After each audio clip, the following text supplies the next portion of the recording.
Boy, you know what time it is. Welcome to the Bromigos podcast. I need it! Hey, how are you? This is amazing. What it do, baby? Welcome back to another episode of the Bromigos podcast, episode 62. Of course, it is the Undercover Brotha back again. And I think this is the first time you and me have done a two-man show, Dante. Yeah, running a two-man. It's the actual brother. Daint money. Was good with you, baby. Was good with you. Yes, sir. How are you today, my friend? I got a lot on my mind. Man. I got a lot on my mind, and I want the people to understand that I'm about to say some shit that's gonna make y'all real uncomfortable. I'm gonna have some opinions on particular topics that aren't gonna align with the societal ideologies that have been placed upon us. Okay. So I want y'all to understand that this is gonna be some shit going on here today. See, I got the bricks behind me, cause I'm coming hard today. Pause. Come hard. You better call pause on that. Sorry. Hey man, just so everybody knows, going back to what I said on the show last week, if I didn't say shit, so don't come for me, come for him. Pause. You come for me, dog. I'm gonna let y'all know right now. Y'all can slide in my DMs. You know what I'm gonna do? I'm gonna look at the shit and I'm not gonna respond because I don't have time for it. I just don't care. I don't give a fuck. Y'all can hop in my DMs, my Instagram. I don't even use Twitter. So you want to have my Instagram and you want to talk shit about something I said? That's fine. You can say whatever you want, but I'm going to see the request. I'm just going to delete it and go on with the rest of my life. Because what if they're fine though? Hold on. What if they're fine? You're still not gonna reply? I mean, maybe, but 9 times out of 10, who the fuck is DMing anybody to say something nice? You know what I mean? Fuck out of here. Let's get on the show. I got some shit to say, man. Let's do this, dog. What would you like to start with? Let's do it. Let's start off with my man, my idol, Willard C. Smith. So I don't even know how to start this because when it started trending, a buddy of mine posted the meme. Let me see if I could find the meme somewhere. He made like those AI like Pixar memes that have been going around recently. Right. So a buddy of mine made a meme of it, and I had no clue what he was actually referencing. So, oh, there it is.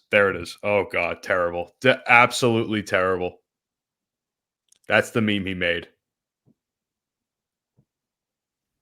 All right, let's dive into it, man. Let me say this. It brings me great pause, and it actually draws out so much emotion to hear a story like this dropped by a person who recognizes themselves as an old friend. Because to me, friends, I don't care if we were friends, are friends, used to be friends. If you're using the term friend, you don't disclose any type of information like this to the public. But furthermore, I don't believe this shit. I don't believe this shit. And that's the first thing people got to stop doing on the media and just watching things on Instagram and Twitter is that every single time somebody opens their mouth up, that's associated. You always notice that it's always associated with so-and-so said celebrity or so-and-so said artist or so-and-so said athlete. They're associated and they come out with some wild, rambunctious story about somebody that they recognized as a friend. And Friends what would do be not said? do this to you.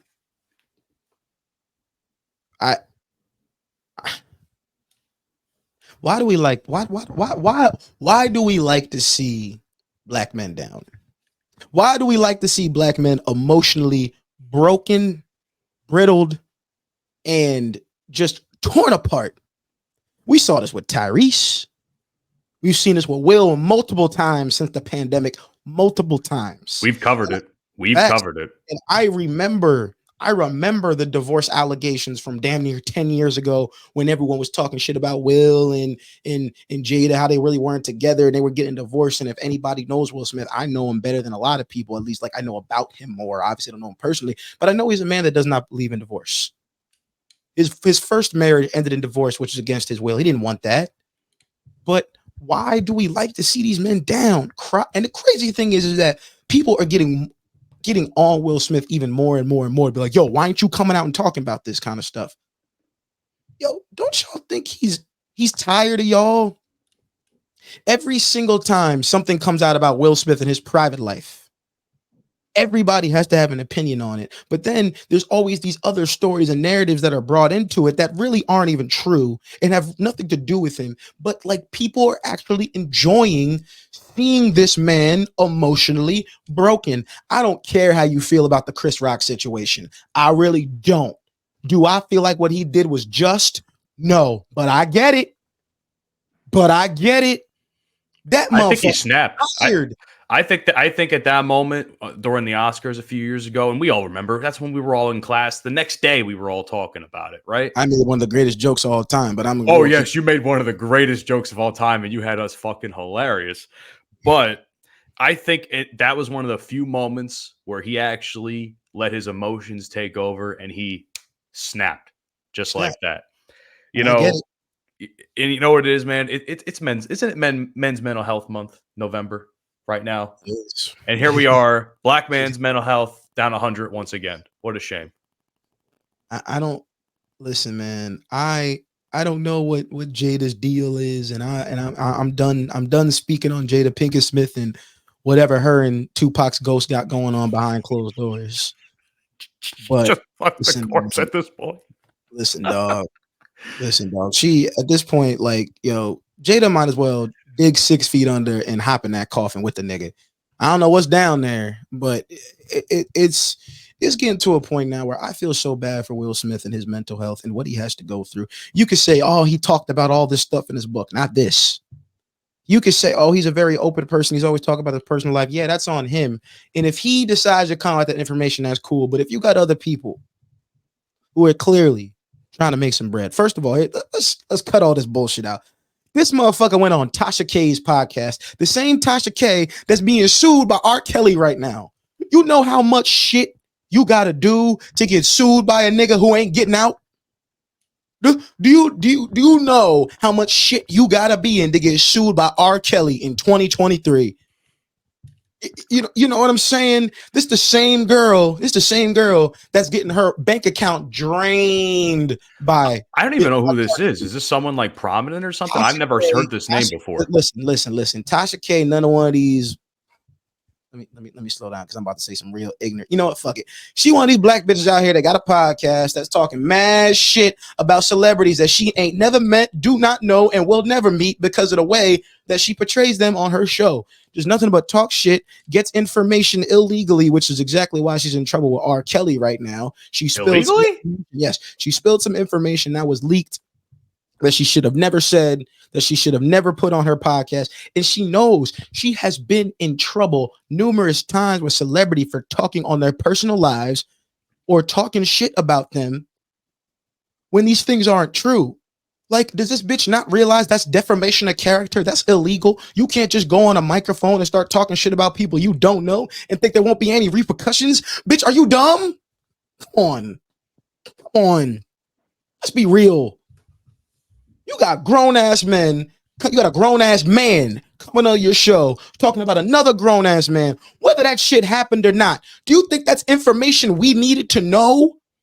And I'm not even a type of person that used the grown-ass man, vernacular or whatever. But as a grown-ass man, you hopped on a mic and doing little boy shit. That's the type of shit they be doing at recess on the playground, talking shit about some other dude that you ain't fucking with. So you gonna say some shit just to fuck with his life. That ain't cool. That ain't right. And that's why that nigga gonna get sued. I don't even know the dude's name. I don't even care. Because if you're a friend of mine and you go out in public and say some shit like that about me, dog, we either fighting or I'm taking all your bread. Fuck you. So to my understanding of the situation, like I referenced the meme earlier, which you have to go check out the YouTube version to actually fully see. But basically, he was saying that Will Smith was taking it up the ass, more or less, at one Exactly. point So in he's time. Will's doing the For lack bending of better and Will's terms. doing the fucking. Cool. Cool. Cool. Why do we need to know that? I didn't Why? need to know that. We need to know that. I did not. You know what that does now? Now, whether it's true or not, people are going to look at Will Smith in an even worse light than they already do right now, based on the situation where, yes, he was emotionally erratic, but I understood his stance on the situation. I understood his actions. You know, that's what I understand. That's what I guess I'd never get. You know, girls, women bitches will do the most insanely emotional, erratic things. They'll bust a nigga's car up. They'll go to your house. You know, they'll tear up your Jordans. They might steal some money from your bank account. Throw your They'll do all that PlayStation out stuff. the window. Throw the PlayStation out the window. Whatever it is. But you know what we never hear? We never hear. You know what? Those actions weren't right. She should have been doing that. Fuck her. You know, she's being disrespectful to her man, whether he did A, B, or C, shouldn't be acting like that. Yeah, that's what we hear. But there's always understand. Oh, but I get it. I understand. Man, her man shouldn't have been doing that. I get why she. But that doesn't justify her actions. Doesn't justify the actions. But I swear, when women act emotionally erratic, we always find a way to justify the actions, when in retrospect the motive behind it was understandable, but the actions weren't just. We have to find a way to separate the two. You know, like, hey man, like this Isreal Gaza thing. I ain't gonna hold you. Like, I really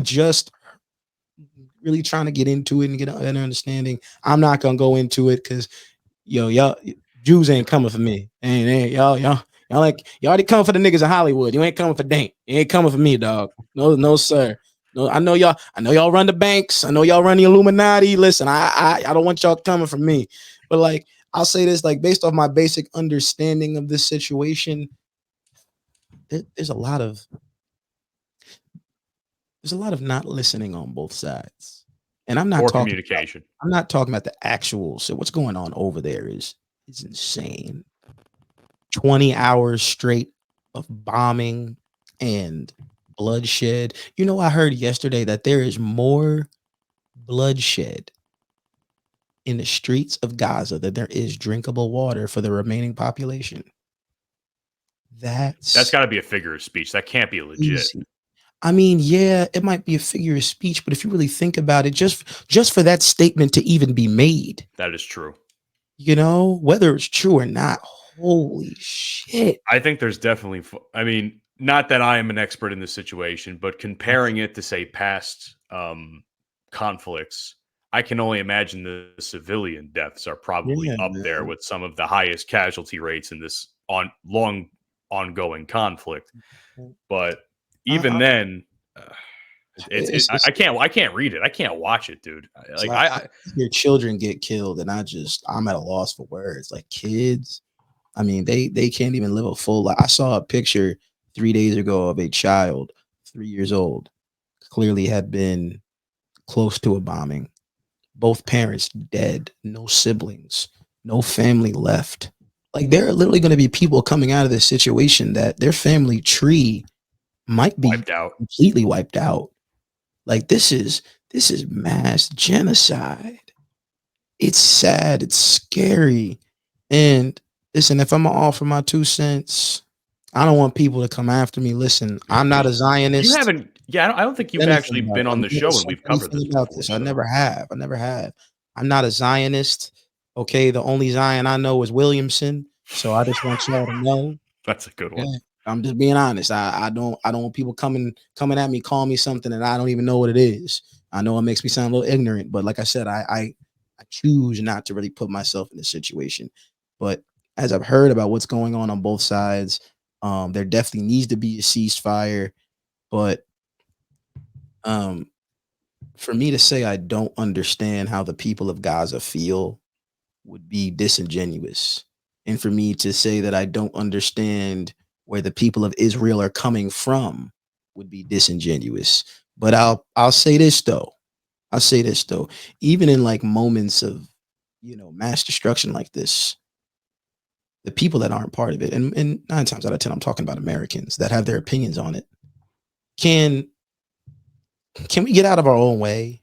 Just for once. Just for once. Get out of our own way. Because while people are on the side of Israel and the Jewish community and everybody, which is I understand, and we shouldn't be doing like Gaza needs to go, all the kind of stuff, whatever's going on. In the same way you feel about Gaza and whatever they're doing, it's the same thing Americans did to the Native Americans that built this country. It's the very same thing. You have people who were here. You don't want them here anymore. So you're going to force them out.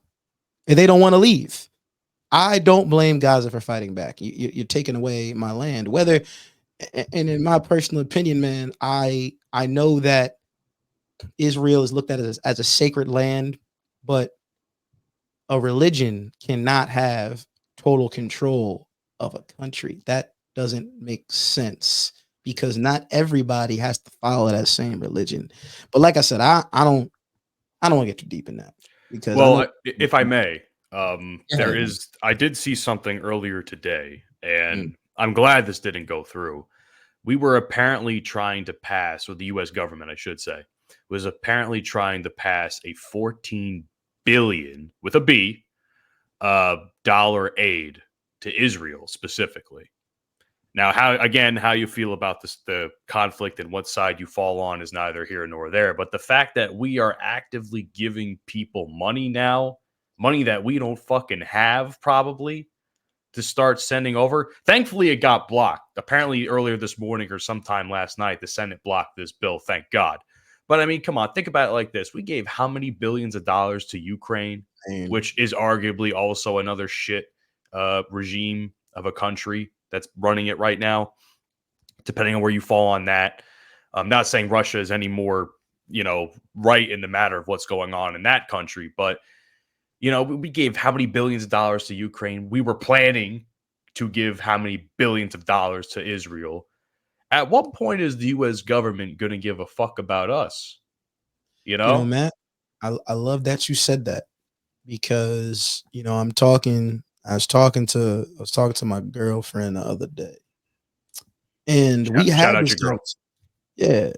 We had this conversation and she was the one really explaining to me what was going on. And I don't want this to sound fucked up in any way, shape, or form.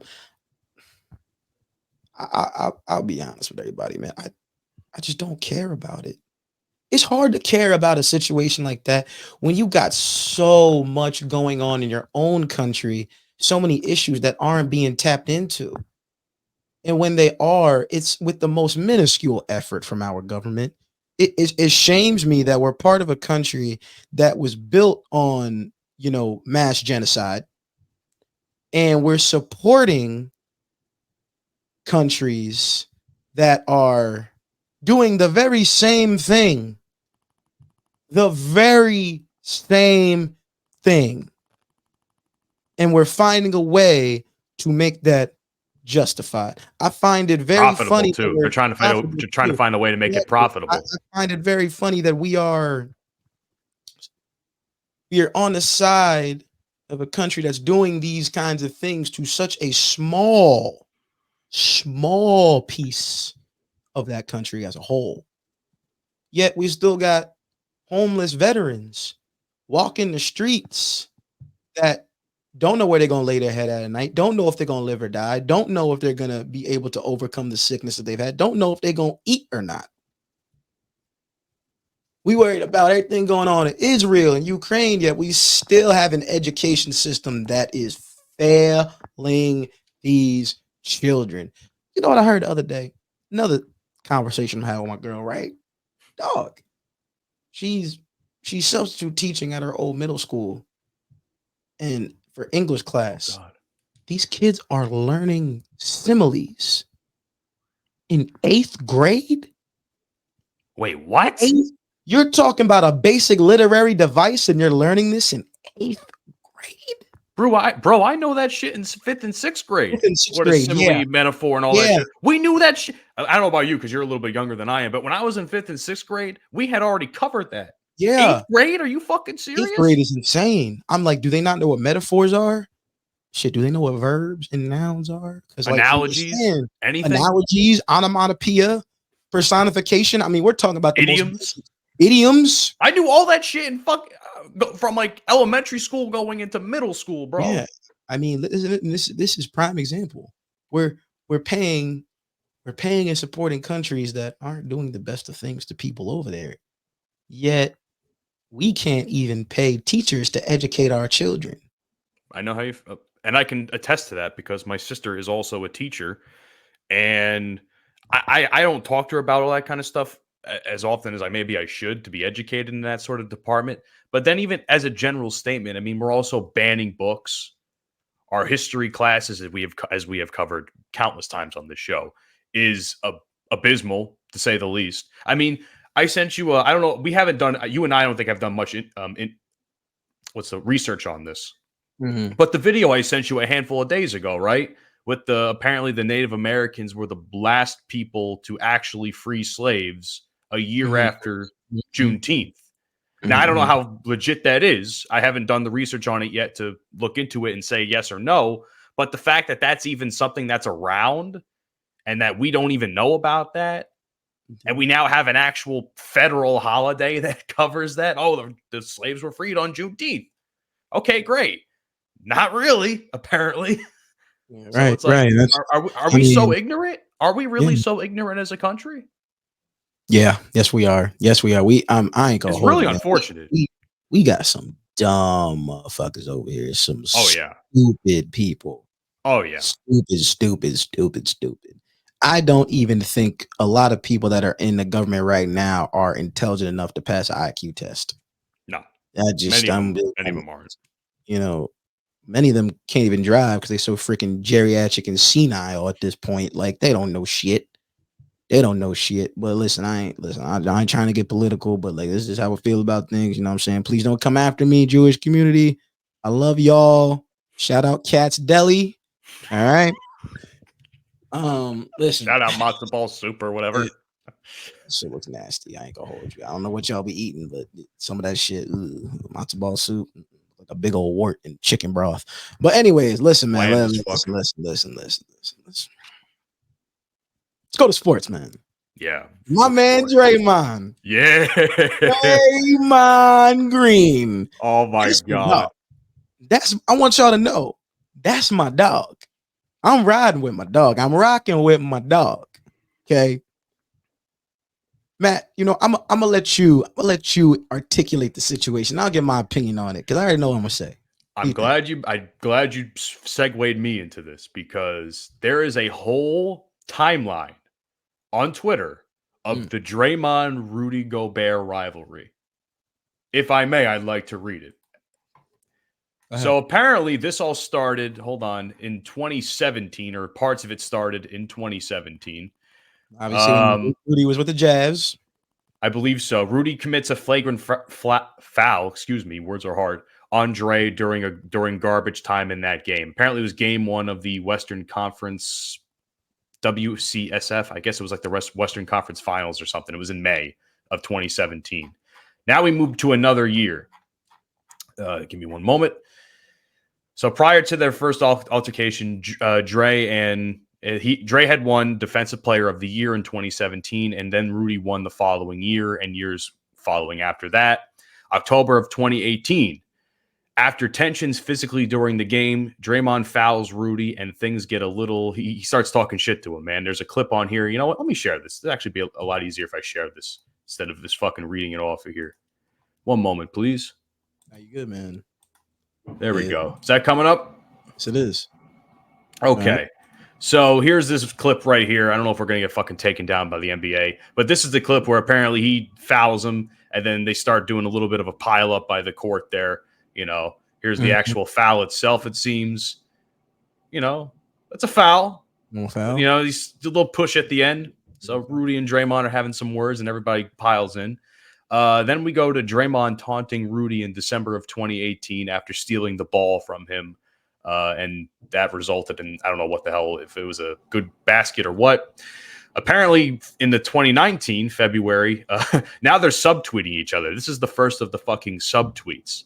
I guess someone was snubbed from the NBA All-Star game. Tweet. No Charlotte is wild. That's crazy. Yeah, Draymond wilding on that one. Oh my god. Yeah, he was wilding on that one. Yeah. Same month, Rudy throws shade at Dre after liking this tweet, which says, "Like you cried in the parking lot for KD." I'm not sure if that comes up over here on the screen, but Draymond, apparently this is an interview in the locker room, quote from Rudy himself. They hate each other, dude. I'm like detailing all this shit. This is 2019 now. Now we're going to 2022. You don't even have to go through the rest of this. Let me tell you something. First of all, hold on. Before we go into it, we got to get to the good stuff. Yes. We got to get to the good stuff. I at least have to show this what happened here. Look at this shit, man. Fucking Draymond dips him over rear naked. Pause it right there. Pause it. Go back a little bit. I'm going back. Look at that shit, dude. Go forward. And stop right there. Is he tapping? No, stop right there. Okay. People, we are not watching this video for the value and the information that it is truly providing to us as fans of the NBA. Draymond Green is not the problem here. The problem is Cat and Anthony Edwards. Let's go back to earlier this week when Ant and Draymond got into it on the court. Draymond was like, yo, the fuck you gonna do about it, bitch? And then you got Ant saying, yo, ain't nobody scared of your ass, nigga. Yo, Ant looking real passive right now. I don't see him throwing no hands. Then you got then you got Karl Anthony Towns. First of all, let me tell you something. First of all, Karl grew up very, very, very, very close to me. Okay. I used to watch him play high school basketball. Okay. I remember watching Cat play in the New Jersey State Championship back in 2014. Oh, Cat is the dude. Cat's that guy.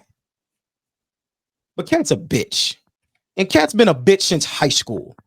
And anybody living in Jersey, especially Central Jersey, and you've seen Cat play, you know Cat is a pussy. You know why? These Sixers fans, all my Sixers fans, y'all remember a couple years ago when Ben Simmons made Cat tap the fuck out? Put him in a chokehold, made him tap the fuck out? The real problem in this situation is this. How are you Rudy Gobert's teammate and you ain't even defending him? That's how you know they don't fuck with Rudy. Nobody fucks with Rudy Gobert. Rudy Gobert is an overrated defender. Yeah, the dude is a decent shot blocker, a decent rim protector, but nobody's scared of Rudy Gobert. Offensively, he's a complete liability. And if he was that great of a defender, how come at the end of basketball games, he's never in? I guarantee you at the end of a game, they'd rather put Naz Reid in over Rudy Gobert, who's making the second most amount of money on that team right now, I believe, with that big ass contract he signed a couple years ago. So, in retrospect, yes, is Draymond Green the wrong? Yeah, dude, you can't be choking dudes out. Hell's wrong with you? But we're not looking at for the value it is. Clearly, Rudy Gobert's teammates don't fuck with him. Clearly, Ant Edwards is all talk and no bite. All bark, no bite. All bark, no bite. Because, dog, if I saw my teammate getting choked out like that, and I already had a recent incident with the person who's doing the choking, Paul, that sounds crazy. Dog, dude, I'm going at you. We're fighting. Hands have to be thrown. Like, notice nobody punched Draymond. Nobody tried to choke. Cat was there are more Golden State players trying to break it up than there are Gobert's teammates. That's telling. That's very telling if I say so myself. Hey, come on, Draymond. Cat was on his Michael Jackson shit. Come on, Dre. Come on, don't hold my teammate like that, Dre. Please stop, Draymond. And you know what the worst part about this whole situation is? Steph wasn't playing the game, period. Clay gets ejected, Draymond gets ejected, and the Timberwolves win by 3 points. The three best players aren't hooping, and y'all still only win by 3. That's what I'm saying, guys. It's the Timberwolves. They're ass. And Karl Anthony Towns really, really, really cat soft like Charmin, dog. You know what? I'm telling you, man. I'm telling you, dude. Some of these dudes be acting fake hard. You can say whatever you want about Draymond. All he does is talk. Clearly, he doesn't. Clearly not. He will choke a Clearly bitch not. out, apparently. Clearly about it. Clearly about it. And for anybody coming out here saying, "Oh yeah, you know Draymond just wants to get ejected because Steph isn't playing," stop saying that. Yeah, I did see. So, could you explain that to me? Because I've seen that a few times. It's not the first time it's happened. So, what is the deal with that? Guys, you think this is the first time that Steph Curry has been out of a game? You know how many games he's missed in the prime of his career and Draymond was playing? But there, Kate, shut up. Shut the fuck up. Y'all just don't like Draymond because he got his podcast. People don't like him talking to shit. Could you imagine that podcast episode when it drops? I know. They don't want that. But at the same time, you'd rather hear from people that have no association with these athletes, talk shit and make up narratives or stories about them on ESPN, TNT, and Fox Sports. And you're cool with that. But then when the athlete comes out and you get the stories directly from the source, oh, nah, fuck him. Stop talking and play basketball, bro. Draymond ain't no Hall of Famer. Draymond can't hoop. Yo, he's averaging like 2 points and 3 assists a game. Yo, he sucks. He doesn't really affect the game. Blah, blah. If I bet I'd be real good if I had Steph Curry on my team. I mean, y'all, this I know they don't know about basketball. I judge people's basketball intelligence based on their opinion of Draymond Green. And most of y'all don't know what the fuck you're talking about. You can get caught up in Draymond's antics all you want to, but at the end of the day, he is a bona fide first ballot Hall of Fame basketball player. Because if you want to compare him to the greats that are in the Hall of Fame right now, they have not come close to doing what he has done in the league. Draymond Green has over 50 triple doubles career-wise. He's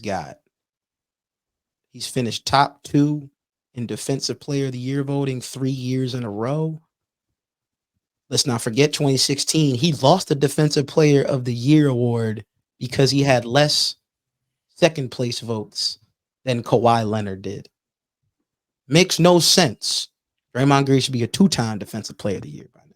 Wait, so the 2017 one was the only time he had won? Only time he won. That's ridiculous. Draymond Green right now should have 3 Defensive Player of the Years, but you know how awards go. We ain't gonna get into all that. But in terms of what Draymond Green has done in his career, playing with Steph Curry or not, the dude has 4 rings. Yes, we know Steph Curry is the biggest reason for that. He's one of the best players of all time. But do you realize you still need players on your team to help do the little things that make it easier for your star players to hoop? That's why we don't give as much credit to guys like Dennis Rodman. All Dennis Rodman did was grab rebounds and heckle people and make them uncomfortable. And it's like Gary Payton said, he's a disruptor. He just disrupts everything. Everything you trying to do, he's going to disrupt it. That's what Draymond does. Draymond's trying to get in your head. He's trying to get you mad. And he also knows if he really needs to, when healthy, Draymond Green is a lockdown defender. Ask Chris Paul about his days in LA and what Draymond used to be doing to him. You know what I'm saying? Ask some of the best players that ever played in the way. Yeah, Draymond can play some defense inside and outside.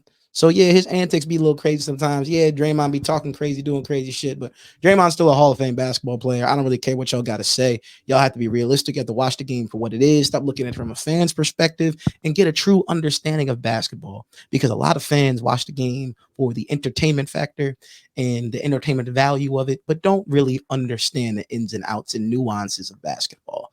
Because the passes that Draymond makes for Steph Curry, the easiness, the ease that Steph Curry can play basketball with Draymond on the court is commendable.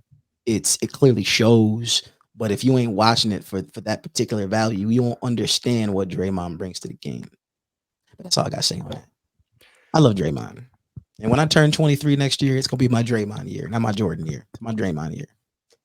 That's Continue. a bar. That's a bar. I was going to say, as a Knicks fan, I also have respect for Draymond. Yes, I think the antics could be a little bit much sometimes, but as a player, I do respect him. That said, as far as Rudy Gobert goes, shit, I'll take Mitchell Robinson or Isaiah Hartenstein over Rudy Gobert any day of the week. Bro, Because why they're would actually you want valid Rudy this year. on your team? Why would you want Rudy on your team, bro? Like, I still think that Minnesota was crazy for making that trade. They got rid of some young talent that the Lakers eventually got. Yeah, shout out Jerry Vanderbilt. Like y'all got rid of young defensive talent who collectively are all better than Rudy Gobert offensively, and they're good defenders. We should let them go. I just don't see how a front of Rudy Gobert, Karl Anthony Towns, and Anthony Edwards is scary to any of you. How that looks like sounds like a championship contending team. This is a squad that borderline makes the playoffs every year. Well, for the past couple of years, borderline makes the play-in, or they just won't. They have stars, but aren't going anywhere. And let's be honest, man. You gotta be honest as sports fans. Minnesota ain't going nowhere. They ain't going nowhere. I was just about to say, who in their right mind is scared of the Minnesota Timberwolves? Like who is scared of Minnesota? Who considers Minnesota a legitimate threat in the NBA? Minnesota is one of those teams that have to get lucky and win in the first round, and then we'll see what happens after that. The Lakers were that team last year, and I'm a Lakers fan. I'll be honest with you. Like, I didn't think we were going to go that far. I'm not delusional, but we made it past the Grizzlies. I was like, oh, we got a chance. And we played Golden State. I was like, I mean, we really got a chance. And we played Jokic, and I was like, fuck. But, it's... Once you get to Jokic, it's like, it was a good run, everybody. Pack it up. We'll see you next time. Fuck it. Yo, Mike's not here, so I can talk about Jokic. Jokic is the best player in the world. He's the best player in the world. God, how do we let that happen? How do we let overweight, out of shape, horseback riding Serbian take over the NBA? How did we let that happen? He's the most unathletic player I have ever seen, and yet he somehow has the highest IQ out of anybody on the court. Dude, Jokic right now is averaging 24, 11, and 8 on like 60% shooting. That's ridiculous. It doesn't happen. Like, these are Wilt Chamberlain numbers. These are Wilt Chamberlain numbers. And the reason he doesn't score more than he really could, I'm telling you, Jokic could definitely come out on any night and give you 40, 50 if he wanted to. He really could. But he's just a pass-first dude. He's a team-first guy. I know twice last week I saw him grab like 20-something rebounds, and then he puts in 20-something points, and then he's going to give me between 8 to 15 assists every night. Every night. When I see Jokic get 5 or 6 assists, I'm like, these niggas didn't want to shoot, ain't want to score. I don't blame him. I blame the teammates. Like, y'all ain't want to hoop today. I know he got you the ball in an open spot. I know he did. I know he placed that egg perfectly in the center of the basket just for you to just put it right up there. He's that nice. He's that nice, people. I don't give a shit about his defense. Yeah, he better than Giannis. Yeah, he better than Embiid. Yeah, don't say that. Mike and Hunter are going to come after you now. I don't care who comes after me when I talk about Embiid. I don't care about Joel Embiid. I don't. Congratulations. He got his second-hand MVP last year, and he's still going to finish in the first round of playoffs this year. Since we're talking about basketball, could we address something that's just and it could change over the course of us waiting to drop this episode, but can we just talk about fucking Harden and the debacle that is the Clippers right now? To be honest with you, I forgot about James Harden. I'll give you my Does he exist at this point? I'll give you my Who gives a fuck? On James Harden. James, I know you're not gonna see this, man, but I want you to know, growing up, you were one of my favorite players. Now I can't say the same. You don't affect the game the same way. James Harden doesn't score like he used to. He still gets those assists, and he probably will. He's just that kind of player. He sees the floor very well. But what James Harden has to understand is that the NBA doesn't need him anymore. James Harden could retire right now, and the league would go on just fine. Just fine without him. The Clippers don't need him. They never really needed him in didn't. the first place. They really didn't. And I've gone back and forth and back and forth and back and forth to really understand this situation with James Harden. And for a while, I was on his side. I understand, your GM, he lied to you. It's supposed to be your boy, he lied to you. You're supposed to get this money, he lied to you. But my question for James is, it's like, dude, are you worried about how you look in a situation, or are you worried about how your team looks in a situation? Are you worried about how much money you're going to get in that next contract, or are you worried about winning a championship? Because the only thing that James Harden has left on his resume to achieve is winning an NBA championship. And Stephen A. Smith said it best, and I'm going to agree with him. If James Harden does not win an NBA championship with the Clippers, his career ever since him leaving Houston will be a fluke. It's like, dude, you failed.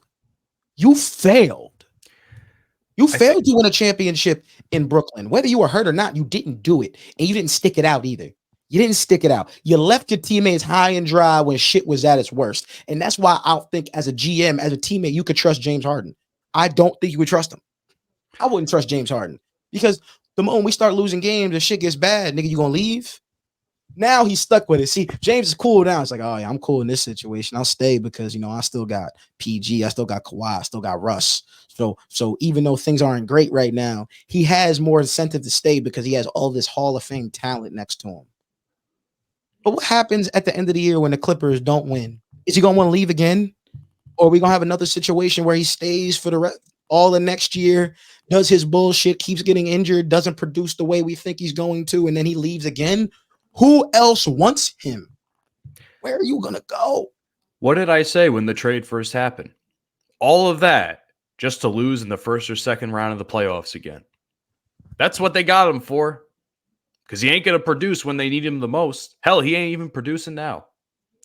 And the fact that he went on, I think after the trade, he went on to say something along the lines of, and this is a quote from him, "I am the system." Since that statement has been made, his team is 0-6 with him. The four horsemen, so to speak, is at this point in time 0-6 or 0-7. Isn't that the most pathetic thing you've ever seen? Like the Knicks, the first or second game of this whole four horsemen shtick, we beat them handily. It was pathetic. I was sitting here shaking in my boots, thinking to myself, fuck me, we're going to get screwed. And then here I am watching this game, and I'm like, oh, wow, the Clippers are ass. I was laughing. I was laughing at my TV at how embarrassing it was for the Clippers. Let me give you these stats.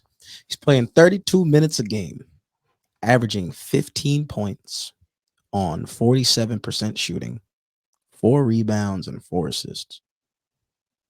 This is a man who last year averaged 21 points and led the league in assists per game. This is a man who in 2020 absolutely went ballistic with Russell Westbrook as a teammate.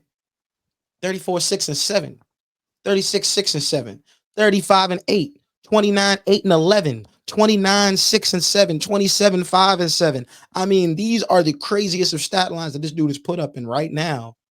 15, 4, and 4. That's the most he's getting? He's averaging 15 a game? He hasn't. These are, you know what these 6th man of the year stats. 6th man of the year stats. These are pretty much the same numbers he put up when he was a 6th man of the year in 2012. Same numbers. 2012, when he was 6th man of the year, he averaged 16 points a game, 4 rebounds, and 3 assists. He's doing slightly better than that in the assist margin, but not scoring. That's pathetic, to say the least. It's the same dude 4 years ago gave us the NBA's first ever 60-point triple-double. What? He's got to pull it together at some point, right? Like, there's no way he's this bad. Like, I know it's a new system, a new team, and he's got other people that are stars next to him, but he had a good point last week. He said, yo, we figured this out. It's going to be scary. He's right. He's right. I'm not gonna. If I would have saw this lineup in 2018, I would be shitting my pants if I was in the league. This is scarier than Golden State. Paul George, James Harden, Kawhi Leonard on the same team in the same lineup in 2017, 2018. Oh my God. But when I hear Paul George, Kawhi Leonard, Russell Westbrook, and James Harden in the same lineup in 2023, I'm like, what are you doing? This ain't the All-Star game. That shit don't work. That ain't gonna work. What? Who gonna help them out? Who gonna help Terrence Mann? Terrence Mann? Get the fuck out of here. Get the fuck out of here. Their entire team is those four guys. That's it. Who's their bench? Nobody. PJ Tucker's the only name that you've said that I recognize so far. Their money is wrapped up in four dudes who are all injury prone and can't produce in the playoffs. Four if they injury prone NBA Hall of Famers. It's a shame. It's a shame. It's a shame, man. You know, the only thing the NBA really got going for them is that Skims collaboration. Because I don't know what the fuck been going on in the league, dog. They've been wilding. You know what I'm saying? Like, speaking of the league, I gotta ask this, and if we move on really quick, what the fuck's with this play-in tournament thing? Like, I don't understand it at all. I wasn't a fan of the play-in tournament, but I was watching the games. Ooh, they ultra competitive. Oh, I'm sure they're ultra competitive, but I don't understand the point of it. It's just honestly, first of all, it's the NBA, people. We got to remember, it's the entertainment league. They got to entertain, and I get it. I 100% get why they put the in-season tournament in. I mean, let's be honest. For the past 7 to 8 years, we have been dealing with NBA superstars sitting out of, in their opinion, meaningless games during the beginning of the regular season, the middle of the regular season. You know what I'm saying? They're resting up for the playoffs. It's like Jason Tatum. He said, why would I not want to go out there, give my best effort just because I'm playing the Charlotte Hornets on NBA League Pass on a Tuesday night?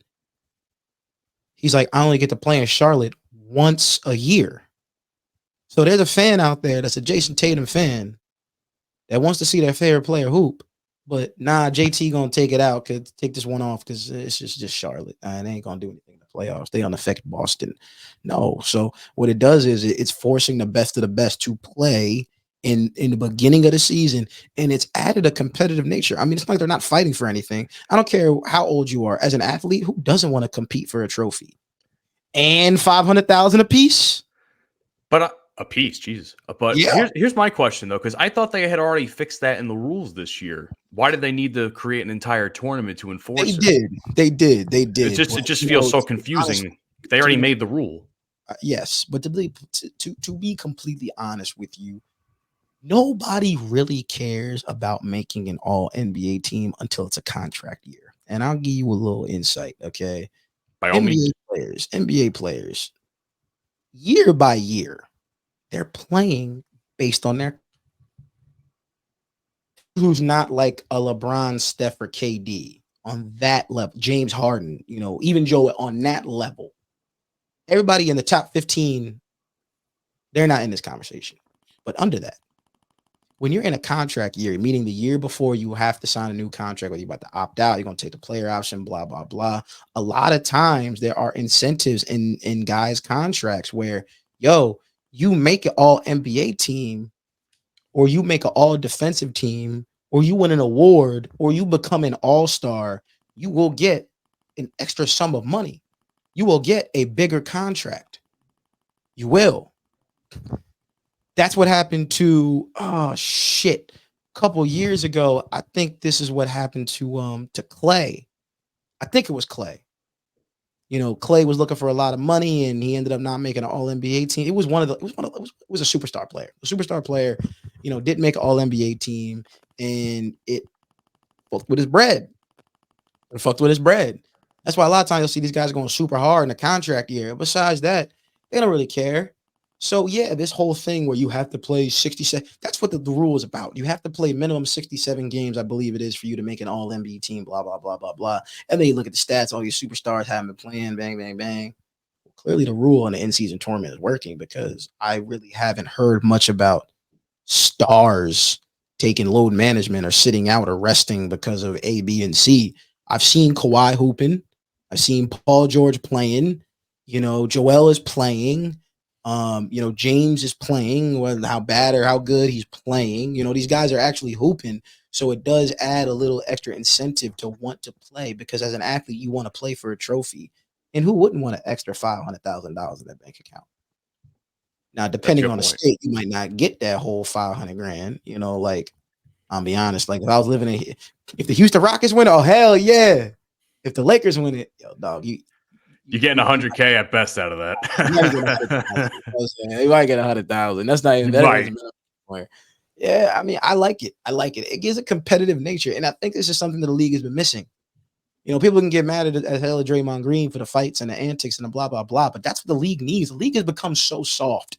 And the other thing, refs have to stop controlling the game. Refs have to stop controlling the game. Shit, I told you the other day when I had my tournament and I had a ref try to control the game. Don't control the game. Don't ruin it for the kids. Don't ruin it for the players. What are you doing giving two technical fouls to Giannis Antetokounmpo on a Wednesday night? I saw that shit, dude. He got ejected from that, right? What are you doing? Because he's showing emotion? I swear athletes can't show emotion anymore. We can't yell, can't scream. The only technical foul I feel like is valid after a score is hanging on the rim. That I understand because that's just a safety thing. That I get. That's just a safety thing. I don't think it should be a tech. I think it should be a warning first, at least, But hey, blah, blah, blah, blah, blah. But I mean, refs got to stop controlling the game. Adam Silver's got to keep it up. You're doing a great job with the league. I like the way things are going right now. There's finally parity back in the NBA. Shoot, the Houston Rockets are one of the best teams in the West. And they ass. They ass. I ain't gonna hold you. Like, I'm not worried about Houston once it comes to play-in time. I'm not worried about them. But the one dude the league got to worry about, the two guys he got to worry about right now. Hey, man. That dude, Victor Wembanyama. That man. I ain't worried about Wemby. Yo, you should be worried about Wemby. Listen, I get that Wemby is a freak of nature, but honestly, I think me and Hunter talked about this last week. They're putting too much pressure on that kid, man. They're putting way too much pressure on that kid to be. He's not folding. He's not folding. I give him credit for not folding, but I feel like at some point that weight is going to crush him. At some point, maybe not right away, but definitely down the line. If he doesn't do anything to show like, oh, he's the next this, he's the next that, like whether it's rings, chips, anything of that nature, I just don't think it's good for him and his mental state as a player because now he has to live up to all those expectations. You know what? I don't think it's gonna. I disagree, and the only reason why I disagree is because of where he is. He's in San Antonio. If he was in New York, yeah, definitely. Yeah, it'll be different. If he was in LA, yes, it would be different. He's in a spot right now where they're not expecting him to win. They're not expecting him to get any MVPs, or of course, they're expecting to win Rookie of the Year, which was definitely going to be up for debate the way Chet Holmgren is playing right now. But he's not in a winning situation. So you have to take his situation for the value that it has, and that's he's with a coach who's an all-time great, who is known for putting more pressure on his best players than the media ever could do, because you have to, if you want to become a championship team, your best player has to be the most, mentally stable. You have to be able to weather the storm.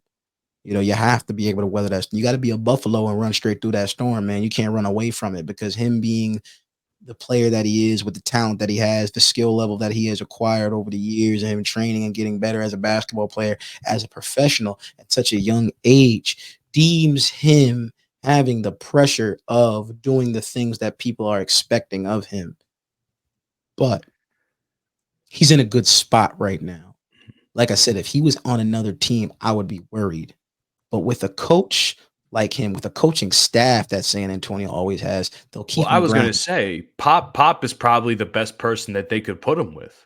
Because I'm sure That's Pop is telling the exact same shit. It's like, you don't need to worry about what they're saying in the media. You just got to focus on playing. And he's putting up numbers. I've seen some of the stats. He's putting up numbers. It's not like he's not a good, it's not like he's not a bad player. It's just, I feel like the media is hyping him up. And I said this last week too. It's like every couple of years, the media needs this cash cow. It happened with LeBron when he came in. It happened with Steph. It happened with Harden. It happened with Giannis. Wait. Remember Steph when? You mean I like think when when, they came in the league? well, I mean, like when I say Steph, it's like when him and LeBron were like kind of going at it for a couple of years. Okay, the top spot. That's what I meant. Yeah. And I said the same thing last week too. Like, because they were competing for a few years too. You know, then Giannis comes in, then he's the shiny new toy. Same thing with I guess Jokic now, because not that Jokic has been in the league for a while, but now he's like the name, so to speak. So it's like they need like that new shiny toy to start hyping up. Same thing with Chet, man. Where's Chet playing now? He's in Oklahoma City. Oklahoma City. You know, again, another team that we don't expect a whole lot of out of this year. I don't know about all that. I don't know. Hunter said something similar. I mean, I don't watch a lot of OKC basketball to know, so I'll defer to you guys for that. But I don't have a lot of expectations for them specifically.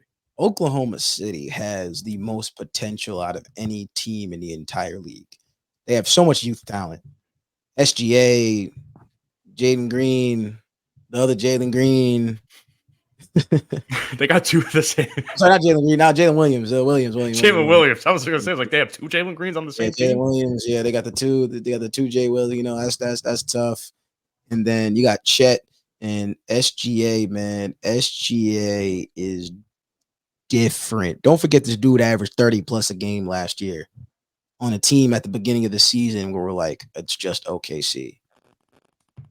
We haven't talked about OKC for real since Russ left. You know, so you got to give him that leeway. You must give him that leeway. Yeah, I agree with that. It's been a few years since they've done anything significant. Yeah, Sam Presti has done a great job over there. I'm sure that dude still has picks for the next 45 years. So, you know, they're going to be all right.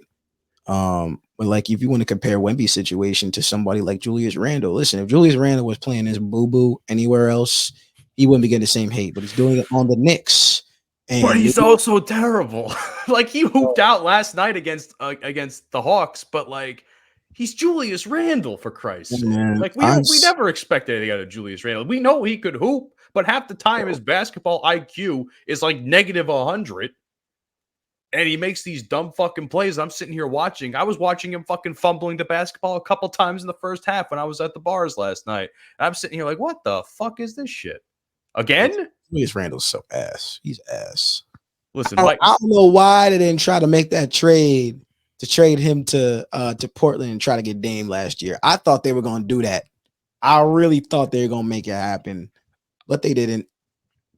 You know, Milwaukee ain't doing too hot right now either. I personally just don't see. You're asking the Knicks to make competent decisions. That's a whole lot to ask, Dante. You know this, right? I know, bro. I know. I understand. I know. I just don't think that. Can James Dolan just die? Can he just die? You know, as out of pocket as that statement is, I'm not going to disagree with you. I'm really not. Turn over on his back and just croak.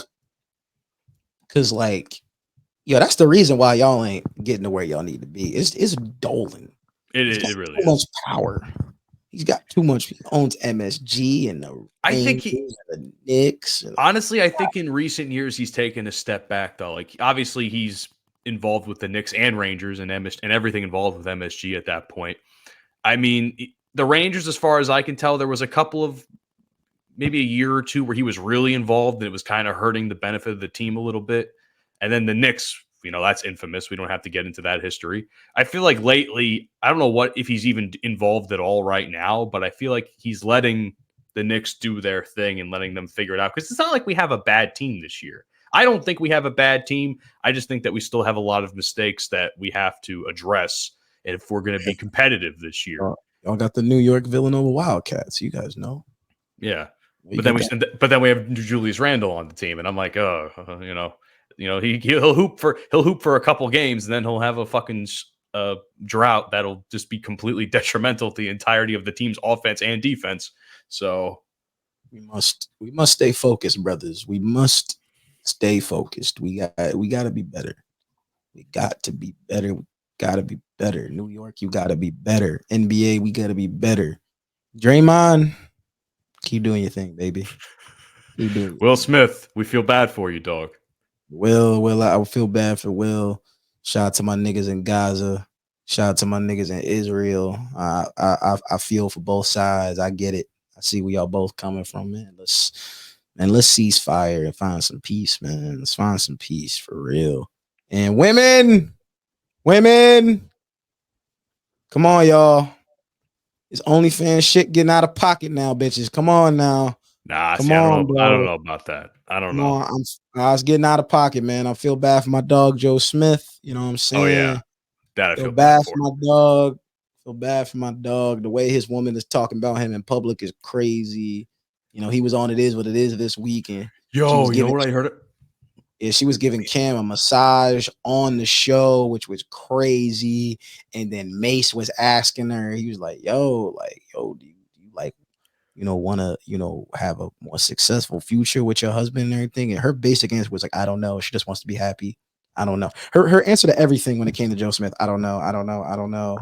You know what I saw? You're going to fucking freak out. You know that dude, you ever seen that dude, Baby Alien, on social media? I saw that shit too. You saw that shit? So I saw her walk through that door in that van. I'm like, my jaw dropped. I'm like, you've got to be shitting me. Did you see her hug him and he just got a face full of titties? You saw that? You saw that? You didn't see that? Don't remember that. I don't remember that, but I'm sure it happened. I don't doubt it. I saw that. That's disrespectful to her husband. I think a lot of these bitches out here is so fucking delusional, and they need to get a goddamn grip on reality. And listen, if you want to have an OnlyFans account, fine, but at least talk to your man first. And don't give me that, oh, it's my body, I can do whatever I want. You're right. And you could be single too. That's a choice that man has as well. Because that's absolutely ridiculous that you gonna have an OnlyFans account behind your man's back, and then when he finds out, you gonna catch an attitude with him. How you gonna get upset at me?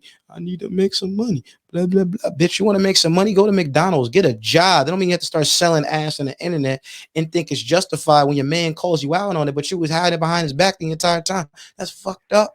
I think I believe there's fault on both sides of the situation. I agree there's fault on both sides, but I mean, just her public perception of her husband is getting crazy right now, Matt. It's getting crazy, man. Like, at first, I was on her side, though. Like, I was on her side when it first started happening, because I'm like, you know what? But now that we're talking about it, I'm like, man, this is just, both sides are just getting straight up disrespectful now, and I ain't down with that. I don't think Joe Smith is being disrespectful. I think he found himself in a financial rut, and he was trying to do whatever he could to get out of it. I don't know the ins and outs of it, which is why I'm not going to speculate. I don't speculate on that. I just speak on and give my opinions of what I'm seeing. And what I'm seeing right now is Joe Smith's wife going on all these interviews and doing A, B, and C and being very disrespectful to her husband. Lady, if you don't love the nigga, leave him. Just leave him. You don't gotta be Will Smith. Eat his ass. Because like it's getting to a point with me, it's like, how many more interviews are gonna go on and you know they're gonna ask the same damn questions, you can get the same benign, minuscule answers. I guess as many as it counts to get those subscriptions up, right? Yeah, man. But I don't get it. Hit him with the socials, Matt. Hit him with the socials. Well, ladies and gentlemen, thank you for checking out episode 62 of the Bromigos podcast. Our first duo show, you and me. That was actually a lot of fun. We had a good time today. So if you want to check out this episode and other episodes, because we have a whole slew of shit that you can check out, please find us on all of our podcasting platforms, including but not limited to Apple, Spotify, Google, iHeart, Pandora, whole 9 yards. Search up the Bromigos podcast. Make sure you follow the fucking show, by the way. Follow the show, subscribe, Make sure you rate it. Tell your friends. We are probably the most consistent podcast with this name, and we are also the best, despite what other people think. We're not going to get too. I might be saying too much in that regard, but you know who I'm referencing there, Dante. In addition, don't ask me. I'll name drop. I don't give. I don't. We don't want to go that far, but I don't blame you. I don't blame you. Be like Tasha K up in this bitch. Go ahead. Twitter at Bromigos Pod, Instagram and Facebook the Bromigos Pod, TikTok for all your out of pocket moments that we post, the Bromigos Podcast. Well, I should tell them about the YouTube there, Daint. I mean, just follow. Listen, I know it's hard to watch the whole YouTube. We didn't even ask you to watch the whole thing. We just ask you to subscribe. You know, like y'all don't want to help. Y'all talking about giving money to Isreal, but y'all don't want to, give a subscription to the Bromigos. Come on, man. Come on, dog. Y'all don't want to be entertained. Like that's what we do every Monday on the audio, and every Wednesday we on the video. We entertain y'all. I try my best. I try my best. Exactly. So I'm giving you guys my all. I'm giving it to you. Show the brothers some love, man. What are y'all doing? Yeah. And last but not least, Full Swap Radio every Sunday at 10 a.m. Central Standard Time. We have our episodes syndicated on that platform as well. And apparently we do very well for ourselves over on that platform. So please check us out as well. Any last words? No. Also, yo, I'm a keep it a bean. Yo, all y'all talking shit to my boy Matt. Y'all some bitches. Y'all some bitches and hoes. I'm be honest with you. Like, if you think you're cool, you think you hard by talking shit over the internet, you not. You a pussy. You're a pussy. I mean that. And I'm speaking to one specific person that try to approach my mans, act like you hard. I'm telling you, if I catch you, nigga, gonna be a different situation, dog. All right. We keep all that bullshit to the side. So if you're gonna open your mouth, you better be about it. I'm gonna defend my mans, all right? So just so y'all know, keep your fucking mouth closed if you ain't gonna defend your words. That's all I gotta say. Thanks, buddy. I appreciate it. We out here, everybody. Take care. You've been listening to the Bromigos podcast. Fuck you, and I'll see you tomorrow. Avina! That's okay! She'll be back. Another